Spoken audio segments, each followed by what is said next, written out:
Stop that. Yeah. Out here I'm chatting the noise. Move too quick, can't stop for the talking. Out here I'm chatting with the boys. Availability zones और pair region के concept और hands on practice करने के बाद हमारे पास next option है availability sets. अगर आप चाहते हैं कि आपका सर्वर 24/7 अप कंडीशन में रहे और आपको कोई भी इंटरप्शन ना हो, I think availability sets is a very much needed option for you. Hello guys, my name is Harsh Changra and इस वीडियो में हम थोड़ा बात कम करेंगे और थोड़ा काम ज़्यादा करेंगे, थोड़ा सा हैंड्स ऑन वर्क ज़्यादा करेंगे कि कैसे हम अवेलेबिलिटी सेट्स को डिप्लॉय कर सकते हैं हमारे इंफ्रास्ट्रक्चर के लिए। अब क्वेश्चन ये है कि क्यों करना है, तो मैं एक रिकैप दे देता हूँ। वैसे तो मैंने पहले भी एक वीडियो बनाई थी अवेलेबिलिटी सेट्स की डिटेल में, मैं थोड़ा सा आपको बता देता हूँ। अगर आप चाहते हैं कि आपका सर्वर बहुत ही क्रिटिकल है और किसी भी रीज़न से वो रिस्टार्ट नहीं होना चाहिए, तो I think it is a must for you to configure availability set while deploying आपका वीएम, जो भी आप इंफ्रास्ट्रक्चर डिप्लॉय करना चाह रहे हैं उसी समय, उसी टाइम, नॉट आफ्टर डिप्लॉयमेंट।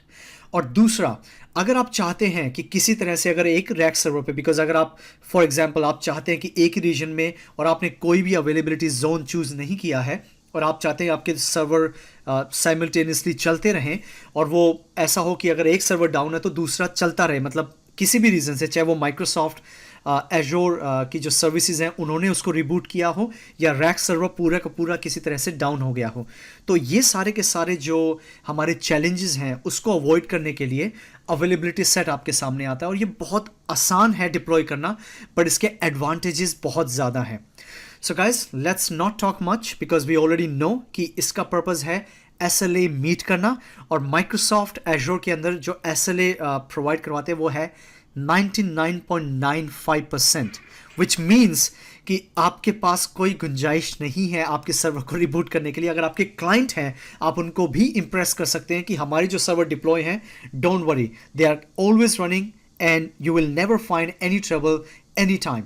सो ये सब कंटिन्यूटी को मेंटेन करने के लिए it would be a great way कि आप अवेलेबिलिटी सेट्स को कॉन्फ़िगर करें। सो गाइज, चलते हैं और इसको कॉन्फ़िगर करते हैं और सीखते हैं कि कैसे ये हमें कॉन्फ़िगर करना है और क्या इन्फॉर्मेशन और कहाँ से हमें इन्फॉर्मेशन देखनी है इसके बारे में। ऑलराइट गाइस, सो अब हम अवेलेबिलिटी सेट्स का प्रैक्टिकल करने वाले हैं और मैं आपको बताना चाहता हूं कि ये वीडियो देखने के बाद आप ये मुझे ज़रूर एटलीस्ट एक बार सोचेंगे कि अच्छा बस इतना ही था, बिकॉज अवेलेबिलिटी सेट के बारे में सोच के लगता है कि यार बड़ा कॉम्प्लिकेटेड सेटअप होगा, पता नहीं कहाँ जाना पड़ेगा, कैसे सेटिंग करनी पड़ेगी, but it's all dam easy. आप ये वीडियो देखने के बाद ज़रूर कहेंगे कि हर्ष ये तो बहुत बहुत आसान था, और that's exactly my point, because हमें ये पता होना चाहिए कि हम क्यों कर रहे हैं। अगर हमारे कॉन्सेप्ट क्लियर हैं और हमें ये पता लग जाए कि कहाँ से करना है, things are gonna be very much easier for you. So चलिए थोड़ा सा बात कम करते हैं, थोड़ा सा प्रैक्टिकल ज़्यादा करते हैं। सो अवेलेबिलिटी सेट को करने से पहले, उसको डिप्लॉय करने से पहले मैं आपको एक बात बताना चाहूँगा जो मैंने अवेलेबिलिटी जोन्स में भी बताई थी, कि अगर ये अवेलेबिलिटी सेट आपने कॉन्फ़िगर नहीं किया है आपके एग्जिस्टिंग वीएम पे, तो I don't think so you can configure anything कि आपका कैसे करना है अवेलेबिलिटी सेट इसके अंदर, बिकॉज अब ये ऑप्शन ही अवेलेबल नहीं है। और इसकी कंफर्मेशन के लिए आप अवेलेबिलिटी प्लस स्केलिंग में आ सकते हैं, और यहाँ पे क्लियरली लिखा हुआ है the availability set can only be configured when creating a virtual machine, मतलब वर्चुअल मशीन जब क्रिएट कर रहे हैं तभी आप ये सेट कर सकते हैं। You must recreate the virtual machine to move it और इन और आउट फॉर अवेलेबिलिटी सेट। अगर आप अवेलेबिलिटी सेट को हटाना चाहते हैं तो भी आपको डिलीट करनी पड़ेगी, और अगर आप ऐड करना चाहते हैं इसको अवेलेबिलिटी सेट में तब भी आपको वीएम को डिलीट करना पड़ेगा। सो गाइज, ये बहुत इंपॉर्टेंट है और यही मैंने बताना है कि ये option during the configuration of the VM या डिप्लॉयमेंट कह सकते हैं, तभी ये कॉन्फ़िगर करना है। और एक एडिशनल इन्फॉर्मेशन मैं आपको देना चाहूँगा यहाँ पर अवेलेबिलिटी जोन के बारे में।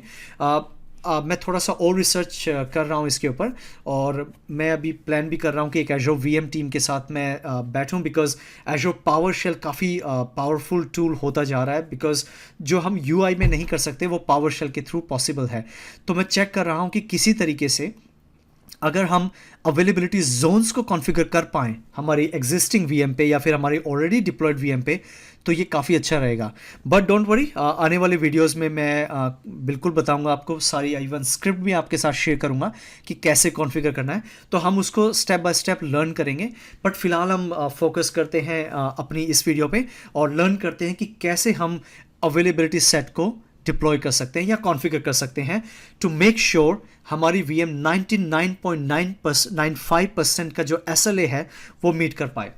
सो टू डू दैट गाइज, हमें वापस से वहीं आना है, मतलब वर्चुअल मशीन, चाहे आप कहीं से भी जा सकते हैं। So let's go to virtual machine और हम सबसे पहले वर्चुअल मशीन को क्रिएट करेंगे। सो क्रिएशन और ये सब बहुत आसान है, सेम तरीका है। सो यहाँ पर मैं रिसोर्स ग्रुप एक नया क्रिएट करूँगा, उसका नाम दूंगा HA एसेट या high availability asset as an example.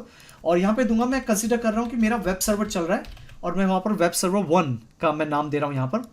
और आप एक्चुअली कोई भी रीजन चूज़ कर सकते हैं अवेलेबिलिटी सेट के लिए, बिकॉज लास्ट टाइम हमने जब ईस्ट US2 किया था तो वहाँ पर ये अवेलेबिलिटी जोन भी दिखा रहा था, अवेलेबिलिटी सेट भी दिखा रहा था। लेकिन उन जोन्स में जहाँ पर अवेलेबिलिटी जोन नहीं है, मैं एग्जांपल के तौर पे ले लेता हूँ यहाँ पर या let's say south India. So in south India मैंने जब लिया तो मैं यहाँ पर क्लिक किया तो यहाँ पर आप देखने को मिलेगा कि अवेलेबिलिटी जोन तो ऑप्शन नहीं है बट अवेलेबिलिटी सेट है। So which means you can choose any region you want, but या हम प्रैक्टिस जो कर रहे हैं वेस्ट US2 से कर रहे हैं, तो मैं वही चूज़ कर रहा हूँ यहाँ पर। और उसके बाद हमने करना क्या है, हमने यहाँ जाना है अवेलेबिलिटी ऑप्शंस में और यहाँ पे क्लिक करना है अवेलेबिलिटी सेट में। अगर आपने पहले से ही कॉन्फ़िगर करके तो आपको यहाँ पर दिख जाएगा ये अवेलेबिलिटी जो आपका सेट है। अगर नहीं है then click on create new. So जैसे आप क्रिएट न्यू पे क्लिक करेंगे, सो यहाँ पर आपको नाम देना है, तो मैं यहाँ पर देता हूँ हर्ष एरिना, इसका नाम देता हूँ set. It's pretty simple and straight. So यहाँ पर आपको दो ऑप्शन दिख रहे हैं, एक तो है फोल्ड डोमेन, दूसरा है अपडेट डोमेन। सो क्या जो फोल्ड डोमेन है आप इंक्रीज डिक्रीज कर सकते हैं। आई थिंक फोल्ड डोमेन 2 बहुत है, बिकॉज बताने का मतलब ये है कि अगर आप, या ये भी एक बात कहना चाहूँगा कि ये आपके उस पर डिपेंड करता है कि आपकी कितने सर्वर्स हैं, क्या रिक्वायरमेंट है, उसके ऊपर भी डिपेंड करता है कि जो ये ऑप्शन आपके अपडेट डोमेन और फोल्ड डोमेन को इंक्रीज या डिक्रीज करना है। बट आई थिंक मेरे लिए अपडेट डोमेन 5 और फोल्ड डोमेन 2 बहुत हैं। फोल्ड डोमेन का मतलब यहाँ पर यह है कि अगर आपने ये सर्वर डिप्लॉय किया है ईस्ट US2 रीजन में और ये किसी तरह से ऑर्केस्ट्रेटर के पास जब रिक्वेस्ट जाएगी तो वो एक पर्टिकुलर रैक सर्वर में आपकी VM डिप्लॉय करेगा। और अगर आप दूसरी VM बना रहे हैं तो ये ऑटोमेटिकली उसको भी सेम पॉसिबल हो सकता है कि सेम रैक सर्वर में भी डिप्लॉय करे। और अगर ऐसा हुआ तो किसी रीज़न से अगर आपका रैक सर्वर डाउन है तो आपके दोनों के दोनों सर्वर डाउन हो जाएंगे। तो हाई अवेलेबिलिटी या बिजनेस कंटिन्यूटी या फिर आपकी जो डिज़ास्टर सिचुएशंस को अवॉइड करना है वो पॉसिबल नहीं हो पाएगा। इसीलिए हमें ज़रूरी है कि इसे फोल्ड डोमेन में ही रखें। तो अभी मेरे पास 2 सर्वर बनाने का प्लान है, so I think it is for me it's more than enough. तो यहाँ फोल्ड डोमेन में रखता हूँ 2। और update domains is all about Microsoft की जो प्लान मेंटेनेंस होती है उसके ऊपर डिपेंड करता है। बिकॉज अगर ये ऐसा करते हैं तो पूरा का पूरा रैक सर्वर उनको रीस्टार्ट करना पड़ता है। और अगर आप हेट करते हैं कि आपकी कुछ वेब सर्वर चल रहे हैं या फिर आपके बिजनेस क्रिटिकल एप्लीकेशंस चल रही है और आप नहीं चाहते वो किसी तरह से भी रिबूट हो, रीस्टार्ट हो, चाहे वो माइक्रोसॉफ्ट एज़्योर ही क्यों ना करे किसी अपडेट से रिलेटेड एक टाइम पे दोनों VMs, तो डेफिनेटली अपडेट डोमेन्स आपका वहाँ काम करेगा। मैं आपको दिखाता हूँ कि कैसे इसे समझा जा सकता है, बट फिलहाल मेरी setting is more than enough. तो यहाँ पर मैं क्लिक ओके करूँगा तो ये मेरा सेटअप हो गया है अवेलेबिलिटी सेट। सो ऑपरेटिंग सिस्टम मैंने चूज़ करना है यहाँ पर Windows 10 एज एन एग्जाम्पल। सो या दैट्स गुड। सो मेरी साइज़ ठीक है VM की। अब मैं यूज़र नेम, पासवर्ड, ये मैं करेक्टली कॉन्फ़िगर करूँगा। करेक्ट करने के बाद या RDP is fine, licensing is okay, hit review and create, and ये अब एनालाइज करेगा और ये ऑर्केस्ट्रेटर को इन्फॉर्मेशन भेजेगा कि मुझे VM क्रिएट करनी है एज यूजुअल, जो मैं बताता भी आया हूँ आपको। So validation has been passed, now click just create. So जैसे ये VM क्रिएट हो जाएगी, VM क्रिएट होने के बाद हमें ये करना है कि सेम हमने एक और वेब सर्वर डिप्लॉय करना है, but just need to make sure हमने सेम अवेलेबिलिटी सेट चूज करना है ड्यूरिंग द डिप्लॉयमेंट, क्योंकि हमारा पर्पस यही है ना कि एक हमारा वीएम किसी तरह से शट डाउन ना हो। अगर एजोर की प्लान मेंटेनेंस है भी, किसी रीजन से भी है, सो डोंट वरी, वो एक को नहीं करेगा बट दूसरा सर्वर आपका ऑलरेडी चलता रहेगा। सिमिलरली अगर एक पूरे रैक सर्वर में प्रॉब्लम आती है, जब ये वीएम न्यू वीएम जो मैं अभी डिप्लॉय करने वाला हूं वो सेम रैक सर्वर में नहीं जाएगी, बिकॉज हमने वहां पर अवेलेबिलिटी सेट को चूज कर रखा है। सो ये इंफॉर्मेशन कैसे दिखेगी और कहाँ होगी, तो उसके लिए वापस से हमें जाना पड़ेगा हमारे वर्चुअल मशीन में, और हमें एक और वीएम क्रिएट करनी पड़ेगी, क्योंकि अगर मैं यहाँ रिफ्रेश करूंगा तो ये वीएम क्रिएशन में आ जाएगी कि वीएम क्रिएट हो रही है। अभी थोड़ी देर में शो करेगा, अभी नहीं कर रहा तो फिलहाल हम क्या करते हैं, एक वर्चुअल मशीन क्रिएट करते हैं जल्दी। सो यहाँ पर मैं जो रिसोर्स ग्रुप लेता हूँ वो सेम ही लूँगा मैं, HA एसेट, और वर्चुअल मशीन का नाम आप कुछ भी दे सकते हैं। मैं दे रहा हूँ वेब सर्वर 2, बिकॉज हमने वेब सर्वर 1 क्रिएट किया था, और यहाँ पर मैं ईस्ट US 2 ही कॉन्फ़िगर करूँगा, बिकॉज प्रीवियसली जो हमारी VM है वो इसी रीजन में ही हुई है। अब मैं यहाँ पे चूज़ करूँगा अवेलेबिलिटी सेट, और अब यहाँ पर जब आप क्लिक करेंगे तो यहाँ पर आपको ऑटोमेटिकली अवेलेबिलिटी सेट दिखाना चाहिए वैसे तो। लेट मी चेक कि ऐसा क्यों है, और मेरा अगर गलत VM मेरी अलग लोकेशन में डिप्लॉय हुई है तो मुझे वो चेक करना पड़ेगा। So give me a minute, let me check and create a duplicate one, because मैं यहाँ पे VM चेक करना चाहता हूँ कि मेरे रिसोर्सेज कहाँ पर सेट हैं। मुझे गलती से कोई और सर्वर तो सेट नहीं हो गया। So give me a moment, let me check virtual machine. Oh, can you see? West US 2. So I think यही एक रीज़न है कि हम वहाँ पर ईस्ट US 2 में नहीं देख पा रहे। मुझे था कि ऐसा कुछ प्रॉब्लम आ सकता है और आपके साथ भी आ सकता है। सो हमें यहाँ क्या करना है, हमने वेस्ट US 2 में जाना है, और वेस्ट US 2 में जब आप अवेलेबिलिटी सेट चूज़ करेंगे तो यहाँ पर ऑटोमेटिकली आपको एक ऑलरेडी क्रिएटेड जो हमारा है हर्ष एरिना सेट वो आपको दिखाएगा, राइट? तो आपको सेम ही चूज़ करना है, और उसके बाद इमेज पे जाना है। मैं इन्हीं प्रॉब्लम्स की बात कर रहा था, छोटी छोटी प्रॉब्लम्स हैं, लेकिन यस आपके साथ भी आ सकती है, तो थोड़ा सा आपको ध्यान रखना है और उसको ट्रबल शूट करना है साथ ही साथ। सो यूज़र नेम और उसके बाद पासवर्ड,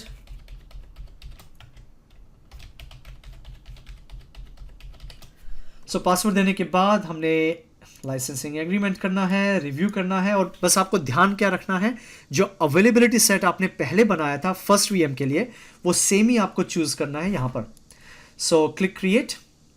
सो जैसे क्रिएट करेंगे obviously it will take some time, और ये VM क्रिएशन आपकी शुरू हो जाएगी।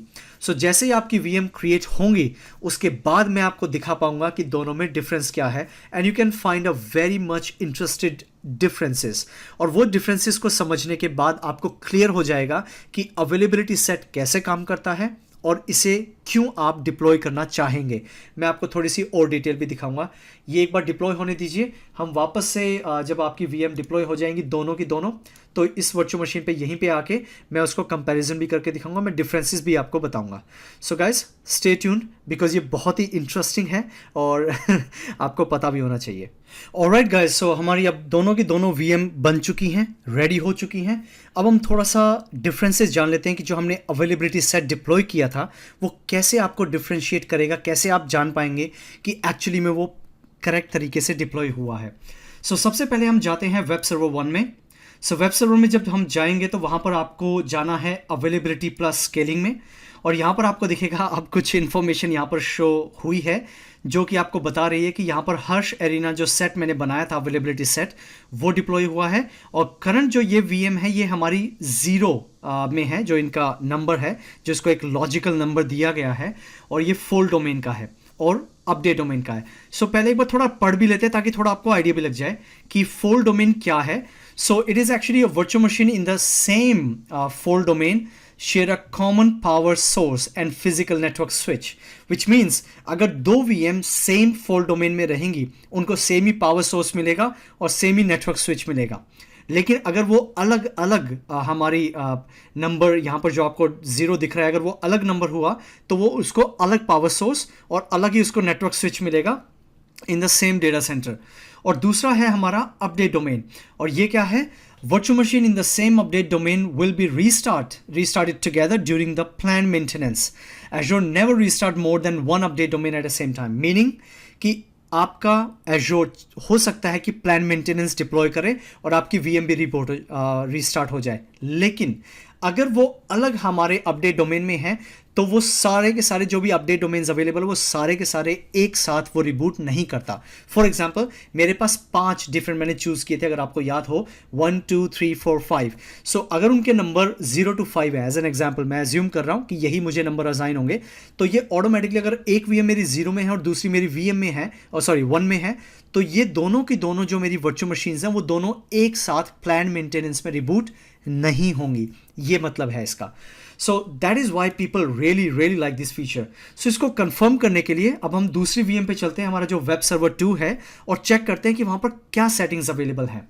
सो उसके लिए मैं यहाँ पे क्लिक कर रहा हूँ वेब सर्वर 2, और यहाँ पे लोड हो रहा है, एंड आई थिंक ये बहुत ही क्लियर है, और देख सकते हैं आप कि यहाँ पर जो हमारा अवेलेबिलिटी सेट हुआ है फुल डोमेन के लिए वो हुआ है नंबर 1, और अपडेट डोमेन के लिए भी हमारा नंबर 1 है. मतलब ये दोनों के दोनों एक सेम रैक सर्वर नहीं शेयर करेंगे, चाहे वो एक ही रीजन में डिप्लॉय हों, और अगर माइक्रोसॉफ्ट एजोर प्लान मेंटेनेंस डिप्लॉय करता है या फिर असाइन करता है तो ये दोनों की दोनों VM एक साथ रिबूट नहीं होंगी.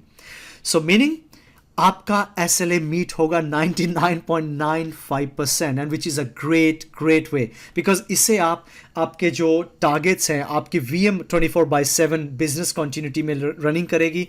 आप डिज़ास्टर रिकवरी प्लान कर सकते हैं कि अगर किसी इवन 0.5% में भी कुछ प्रॉब्लम आती है तो what are the best option available in Azure. उसका फ़ायदा आप एक तरह से 100% सिक्योर बना पाएंगे आपके इंफ्रास्ट्रक्चर को. But availability set is really a great way to deploy your infrastructure, जिसको आप अवॉइड कर सकते हैं कि जो भी आपका पॉसिबल प्लान मेंटेनेंस और even the unplanned maintenance, because कभी कभी होता है, मैंने जो बताया था कि हार्डवेयर में भी प्रॉब्लम आ सकती है किसी रैक सर्वर में, जिसकी वजह से वो पूरा रैक सर्वर डाउन हो सकता है.